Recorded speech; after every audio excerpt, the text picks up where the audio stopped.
beloved Boss Mike Cervera.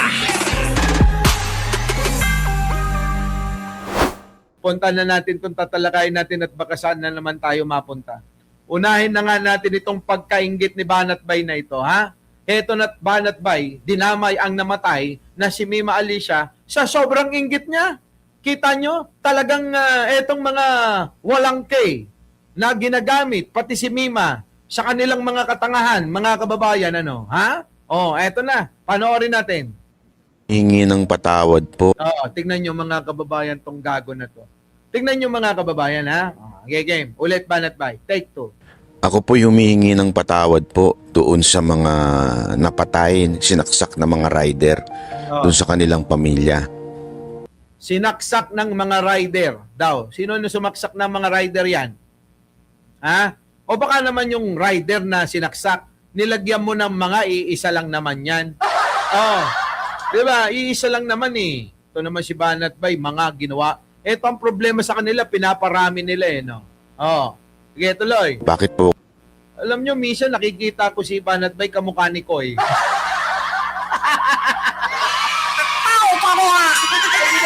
Ah?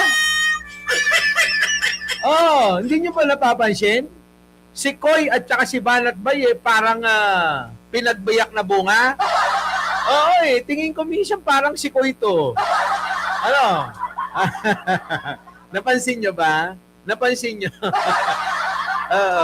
Si Chris Ulo kamukha yung manyuyut-yut ng ng 13 anyos. may mga kamukha. Magagalit na naman sila. Peace tayo ha. Oo, di ba no? May mga kamukha eh. Pero malayo naman. Mas gwapo.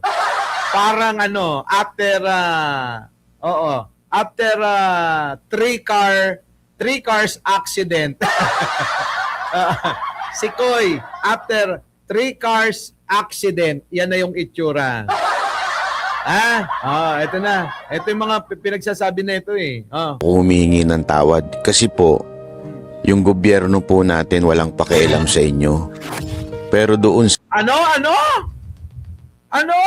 daw? Yung gobyerno daw walang pakialam sa kanila, yung mga nasaksak, okay? O, sige tuloy. sa vlogger na si Mima, aba full force ang suporta nila.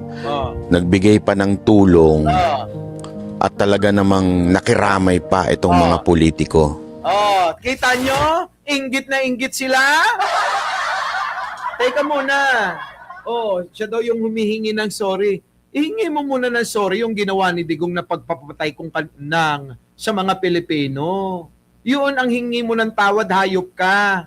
Hindi yung mga wala namang kaming kinalaman dyan. Diba? May kinalaman ba kami dyan sa namatay na yan? Diba DDS yung sumaksak? Baka nakakalimutan mo, Banatbay. DDS, yung mga binulag ninyo, yung mga sinira ninyo ang ulo, yung pinaniwala ninyo na tama ang pagpatay. Di ba mga kababayan? Ngayon nagre-reklamo kayo ngayon kung sino-sino sinisisi nyo. Sino ba ang nagmulat sa mga uto-utong mga mangmang katulad niyang pumatay sa rider? Di ba kayo?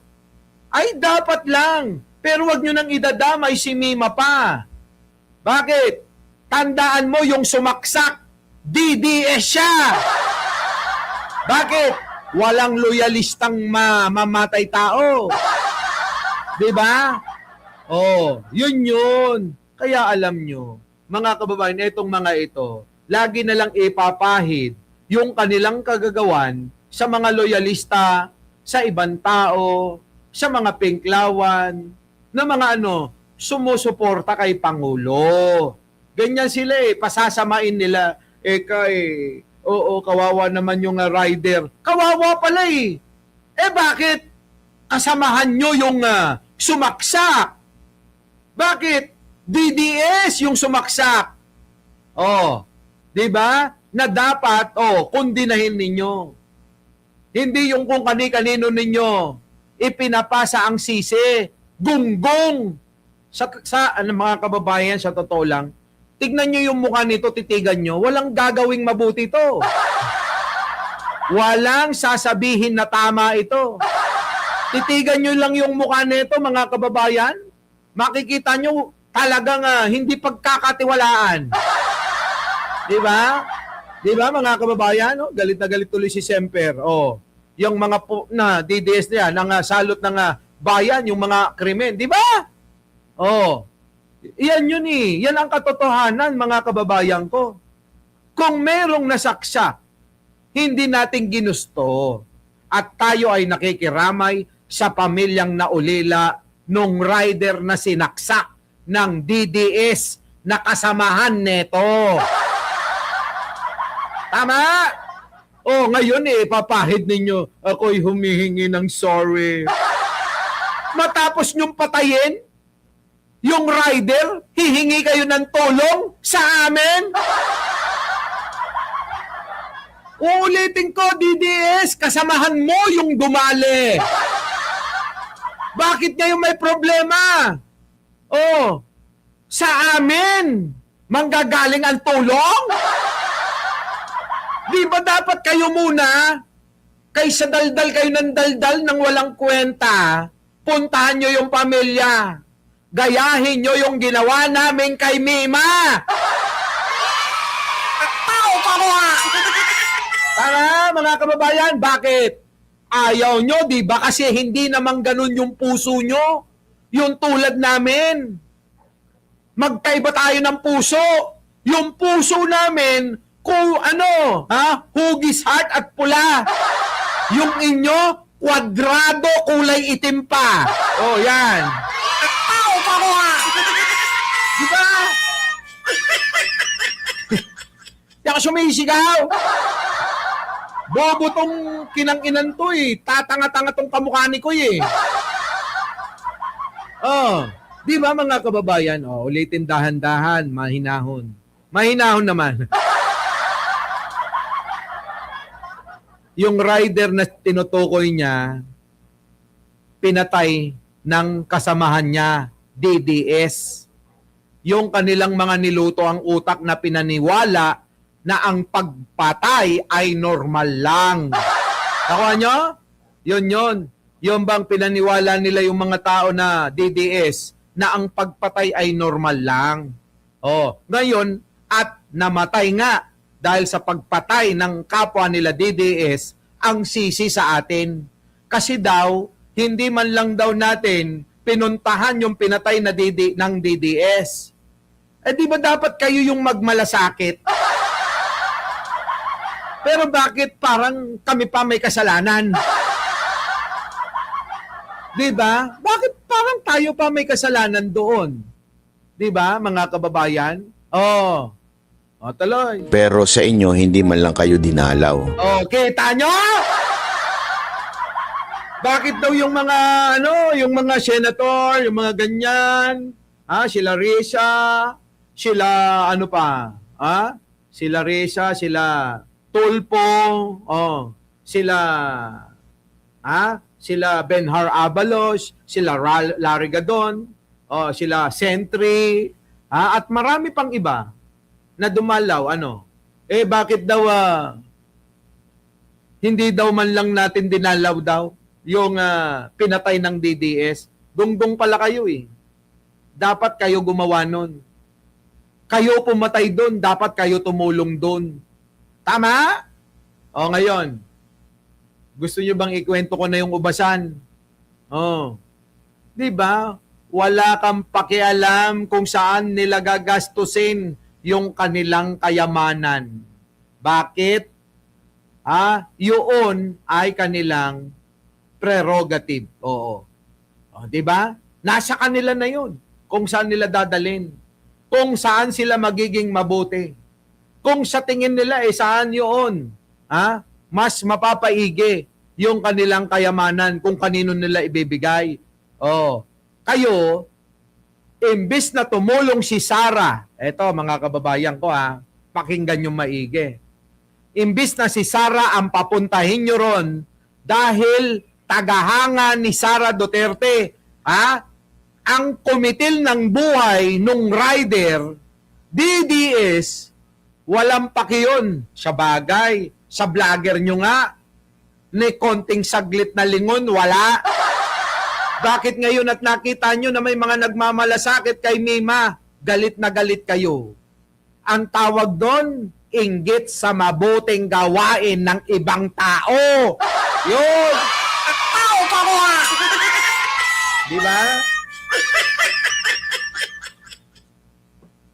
Inggit na inggit sila sa mabuting gawain ng ibang tao kasi hindi nila kayang gawin. Ito na, oh. Buti pa to, slap chick, Cervera mindset. Yan, oh. Oy, very good ka. Slap chick ka. Di ba? Gusto ko ganyan. Di ba? Ano? Siguro naman may punto tayo. Naiinggit kayo sa kabutihan ng ibang tao, mga potang ina nyo. Kung naiinggit kayo, gawin nyo rin sa kapwa nyo. Di ba? Bakit hindi si Sara ang nanawagan ka? Sara Duterte! Kaysa nandiyan ka, nagpapalamig Pepe, nangangampanya. Putang ina ka, yung mga tao sa may Davao City, nalulunod na. Yung pinatay ng fans mo na DDS, na rider, tinulungan mo ba? Ano ganon? Huwag kayong maiinggit. Mga inggiterong mga tanga, di ba? Di ba? Sobra pagkainggit ng mga ito. Pagpasensyaan nyo na po, ako na po humihingi ng paumanhin. Dahil itong mga politiko natin. Politiko daw nila. Humihingi na ng paumanhin si Banat Bay. Narinig yata tayo. Humihingi na ng paumanhin dahil yung mga politiko nila, sila Cayetano, busy sa pagtatanggol sa sarili niya. Na imbis na maging hurado sa Senado, abay todo tanggol sa sarili niya. Ginagamit ang impeachment trial para sa sarili niya. Si Pia Cayetano na walang ginawa kundi magdrama. Si Robin Padilla na gusto pa putang ina na dumalaw sa burol ni Mima, sabihan mo siya. Oy, Banat Bay, sasabihin ko na sa'yo. Ultimo sa akin, may tumawag. Sabi sa akin, ganito, pare, okay lang ba? Pupunta si Robin Padilla sa lamay ni Mima. Wait lang, itatanong ko sa pamilya, brother, pare. Narinig mo ba yon? Sabihan mo si Robin Padilla. Mga kababayan, ako na nagsasabi sa inyo, ako mismo kinausap. Ano sinabi ko? Wait, hindi pwede. Kasi magkakaroon ng gulo rito kapag pumunta pa. Iwasan na lang natin. Mas okay na idalangin niya na lang ang kaluluwa. Di ba? Mga kababayan, yun yung saktong sinabi ko. Hindi ko binastos si Robin Padilla. Ang sinabi ko pakisabi na lang kay Senator Robin Padilla. Ipanalangin niya na lang si Mima Alicia. Okay na yun, kahit hindi na siya pumunta. Tapos gaganito-ganito kayo, dadrama-drama kayong ganyan, sabihin mo kay Robin Padilla, dapat dinalaw niya yung ginagamit mo na namang tao at pamilya na pinatay ka mo ng rider, pinatay na rider ng kapwa nyo DDS. Tama, mga kababayan? Bakit epal, di ba? Bakit epal si Robin Padilla sa burol ni Mima? Bakit? Para saan? Ngayon, Banat Bay, sabi mo, Robin, bakit mo naman ganun? Hindi mo man lang nilingon yung vlogger natin na namatay sa malubhang sakit. Yung sinaksak ng taga-suporta natin. Sino? Yung rider. Diba? Huwag kayong, inggit na inggit lang kayo kasi talagang sumabog sa buong mundo. Ang pangalang Mima Alicia na minsang lumaban para sa katotohanan, kaya minahal ng masigit na nakakaraming Pilipino. Kaya kayo, leche kayo, mga unggoy kayo, uranggutan kayo, kayo ang mga tinutukoy ng China na sinusuportahan nyo, mga putang ina nyo. Tao ka mo! Oh. Di ba? Di ba? Oh, nasan na kayo? Di ba? Oh. Hindi totoo mga kababayan eh. Kung si Robin Padilla gustong dumalaw, bakit hindi sinabihan nitong tanga na to?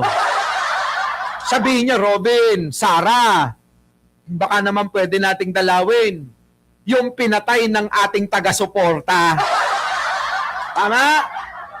Oh, tama ba mga kababayan? Eh bakit ngayon nagdadaldal sila at dinadamay si Mima? Eh kung yun naman pala yung reklamo ninyo, di ba? Kayo na naka-isip sana, dapat ginawa nyo na yung pagtulong dun sa pinatay ng DDS na rider. DDS ang pumatay doon. Eh bakit ngayon kami mamomroblema? Di ba? Tapos yung taga-suporta ninyo, gusto pumunta kay Mima. Oh. Oh, kasi hindi viral. Di ba? Oh, sabi tuloy ni Dr. Lek Guerrero, ang bobo daw ni Robin. Tawa nyo mga kababayan ko, simple lang eh. Simpleng unawain, ulitin ko, gumagawa ito ng kwento. Pinapasama na naman yung mga politiko at mga naggagawapuhan na mga nakiramay sa burol ni Mima. Oh, bakit naiinggit kayo? 'Di ba? Kasi nakita ng sambayanan yung totoong pagkakaisa na wala kayo. Nagkakaisa lang kayo dahil nagkakasundo kayo sa pananaw ninyo na kakapranggot. Our beloved